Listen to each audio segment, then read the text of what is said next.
Kéo màn hình để tìm kẻ địch và nhấn nút bắn khi tâm nhắm chỉ vào đó. First blood. Double kill. Triple kill. Quadra Có kẻ địch kill. khác, đặt bom keo đi. Làm tốt lắm. Hãy dùng bom keo như một sự tác tạm thôi. Tiêu diệt kẻ First địch. blood. Double kill. Triple Bạn có thấy kẻ kill. địch ở xa kia không? Hãy thử vũ khí tầm xa nào.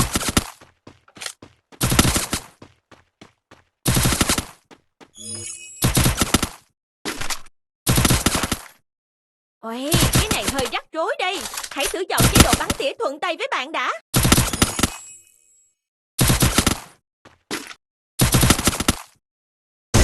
First blood.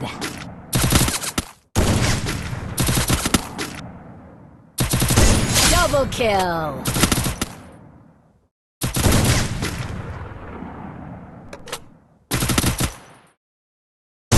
Triple kill.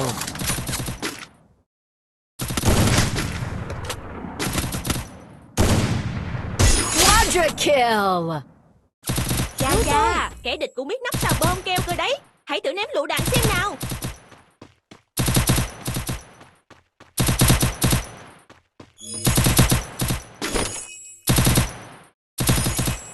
Để tạo bất ngờ, bạn có thể rút chút lựu đạn vài giây trước khi ném.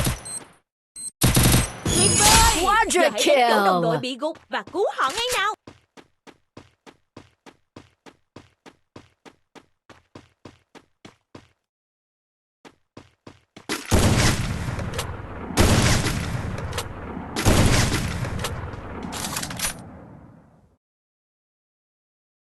Đồng đội của bạn có để lại Tài đâu? nguyên ở đây. Hãy nhặt lên và xem nó là gì. Ngon, là một chiếc thẻ kỹ năng đó. Hãy thử xem tác dụng của nó là gì nào.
Let me work up my appetite. Mukbang time!